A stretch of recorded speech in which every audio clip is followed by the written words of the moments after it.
In this same period as those last two inscriptions, but more particularly the ones we have here, hieroglyphs became detached from hieratic, from the everyday writing system, and demotic was now the more normal way of writing.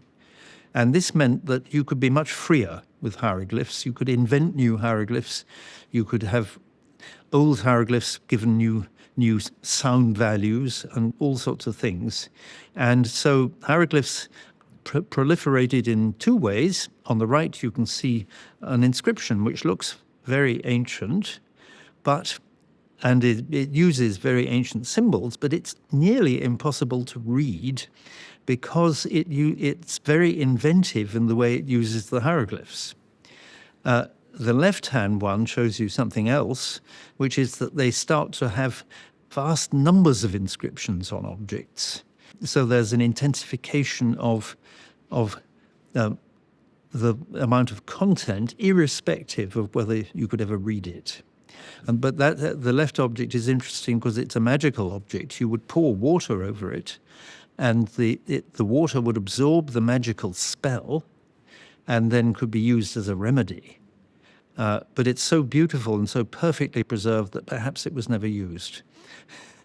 But so those come from the last dynasty of indigenous dynasty of Egypt. So in the course of the independent development of a hieroglyphic system, when the writing system is used to mark or represent kind of magical power of the object, then it didn't matter whether people can read it or not. They just used the power of the writing and power of the magical power of magic. Am I correct? I think that is right, and you can see examples there. There are cases where you would have a little statue or a stela, and on this will be a hieroglyphic inscription. It doesn't make sense, but it can still be used for that purpose. So it was the power of writing which, and people, well, we don't know whether the person who had a magical remedy derived from these objects, whether they thought it made sense, but they probably knew a magical spell they associated with this object, something like that. I think the power of writing is different from what it was in earlier times, but it is very powerful. So you mean the detached use of the hieroglyphic system contributed to its demise? In the long term, yes. By those objects I was mentioning, during the Ptolemaic period, they become more and more illegible. Yes. But they didn't cease to be used. And so that development is earlier than the disappearance of hieroglyphs on larger monuments. And that suggests that it's a matter of wealth and access to proper hieroglyphic forms. This next pair of images is about something that's related, but it's not the same. So on the left, you have a sarcophagus with extraordinary hieroglyphic inscriptions, a very beautiful object of the 2nd century. But the owner of that is called Dioscorides. He was clearly an ethnic Greek, a very high official, but he thought that the best way to die and get into the next world was the Egyptian way. And so he had that monument. And it's very rare to see what you have on the right, which is an Egyptian-style stela, which is inscribed in Greek, with the name of Cleopatra, not the famous Cleopatra, one of her ancestors. On the whole, Greek and hieroglyphs were incompatible. Egyptian culture did not like hieroglyphs. And so there's a big tension between the originally immigrant population who speak Greek and the indigenous population, and that is part of what contributes to the disappearance of hieroglyphs. I see. This is just a detail showing that the owner, that's from that sarcophagus, he's wearing a headband which is diagonally across his head, And that is not something an Egyptian monument would have. So he's shown there as being Greek. But it's very, very rare to see something like that. So now I just wanted to give you some examples of the sort of main context from which we get hieroglyphs in the Greco-Roman period. Those are two reliefs in the Temple of Edfu. And you can see, descending from the earlier example, that they have lots and lots of inscription, very detailed. You can see from the right-hand photograph that you couldn't possibly read that.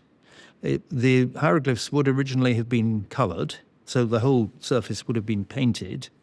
But unless you use binoculars, it's too small to read. That's not the point. The point it addresses the gods more than people. And so the context means that you could have this proliferation of hieroglyphs and not worry too much about whether anyone could read it. So, but there is a theory that at the time the priesthood was worried about the disappearance of the original Egyptian culture during the time of the Greek-Roman period. They might have sensed kind of crisis, or in terms of the cultural and political. So it's a decline of their own civilization. So, do you think it is another reason for them to inscribe, huge amount of texts on the walls of the temple of that period? Well, I think it's one reason, but I don't think it's the main reason. Oh, okay. I think that the main reason is this freeing of hieroglyphs from other forms of writing means that you can do as much as you would ever want to do. In the Ptolemaic period, there's no doubt that the rulers put enormous resources into temples, and so did the local elites. And they did it in different ways. The cost of producing a temple must have been from the state, but all the furnishings, a lot of them would come from local people. And so this was a very flourishing culture. In the Roman period, it then becomes threatened. Yeah. So that is the Temple of Dendera, which is the most beautifully decorated and elaborate structure of the late Ptolemaic and early Roman period. As you see it, that's the 1st century CE. But note what I put in the caption there. Inscription in Greek on the cornice dating to 34 CE. I went to this much older photograph because it's a better photograph. And you can see that I've outlined an area above the center. That's where that inscription in Greek is. It could not be read from the ground.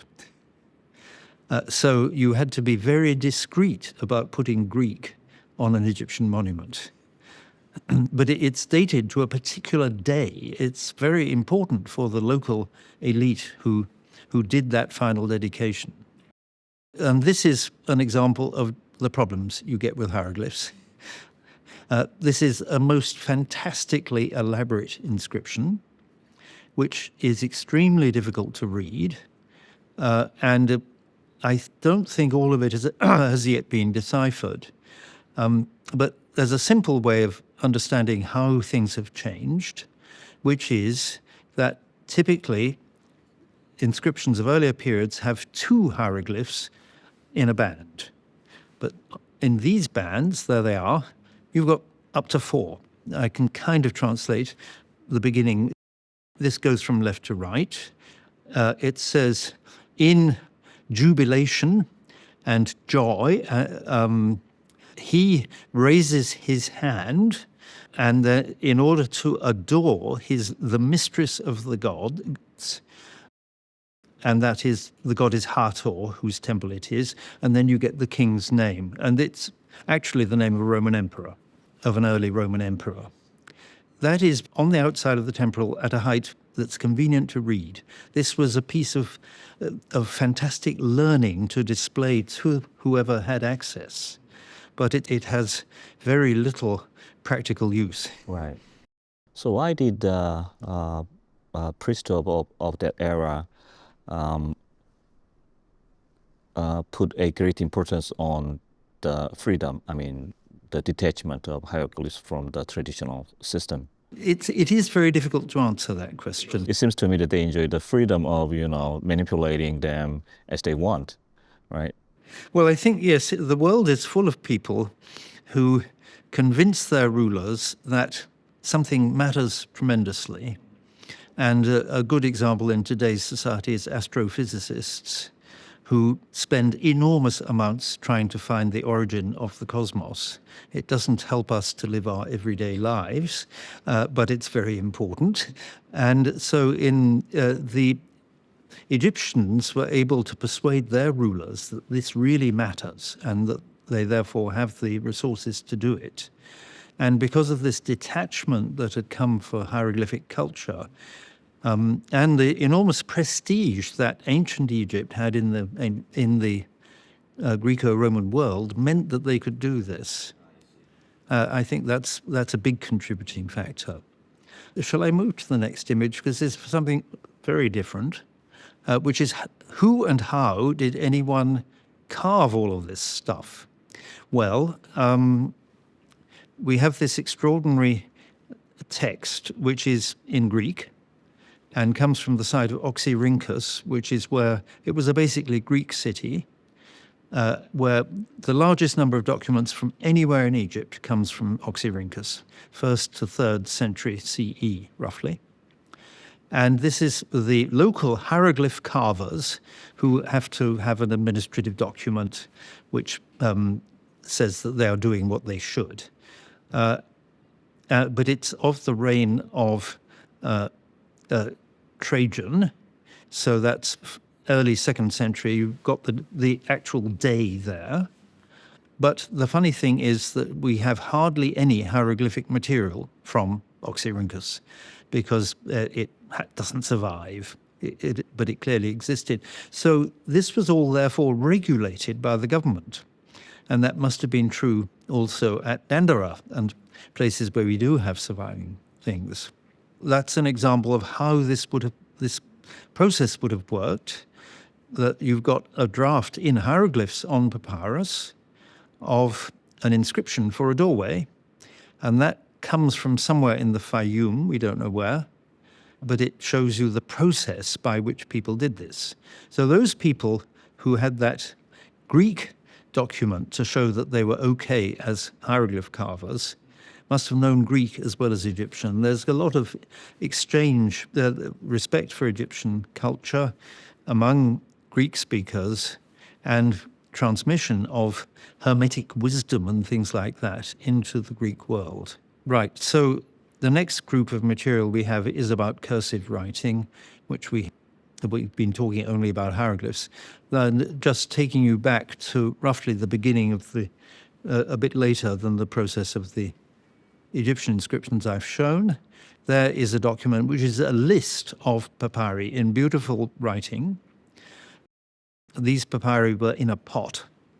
The pot is lost, but we have some of the contents. And that dates to, as you will see, around 1100 BCE. And then we have an example of one of these documents. And as you can see, the writing is quite beautiful, not as regular as the other one, but that is the first page of the document. Quite often it is written in this larger, more elaborate style. So administrative hieratic it looks nothing like hieroglyphs. Perhaps the first line looks a bit like hieroglyphs, but the lower part doesn't. And so it's changed a lot by this date. And this is an ongoing process which in the end weakens the position of hieroglyphs. This next, that's a small document, but not a very small one. It's about sort of this size. It is a letter written to a god. And it's written in very beautiful but very free writing. The person is writing a complaint to the god. What we do with hieratic, as you can see in the lower part of that slide, is you transcribe it into hieroglyphs, because Egyptologists learn hieroglyphs first and hieratic second. In the ancient world, it was the other way round. You learnt handwriting, and then some people learned hieroglyphs. It's important to know that. But papyrus was used for many purposes, which is why I have an example like this one. And this is to be buried with its owner, the lady Naomi. And you've got on the right, it says that is her literally going out in the day, which is the ancient Egyptian term from what people now call the Book of the Dead. And there she is with her Book of the Dead. So it's interesting, the cursive hieroglyphs was reserved. I mean, they were maintained in the funerary sphere. That's right. That's a very important phenomenon which continues into the Roman period and makes for a very complicated world. Yes. That is another example. So this hieratic script is becoming very, very varied, and in different parts of the country it looks different. And so that's a very cursive and simplified hieratic on the left and the transcription on the right. That is another use of writing for the gods. You give the god these two pieces of papyrus. Should I do this or should I not do this? And in some procedure, the god then points to one or the other, and then you know what you should be doing. Quite a few of these examples of this practice exist. That's just showing you how it was folded up, and it was just a tiny packet that the god received. So somebody had to know what was inside it. From the same period, you have these different kind of registers of writing. That is another piece of magical writing. That is a decree issued by gods saying that this child will be free from disease. So it's given to a small child. And this is when a high priest dies, and he's given a similar decree by a god about how he's going to be okay in the next world. And very grand writing on the left, very cursive on the right. That object probably had to be rolled up and put in a case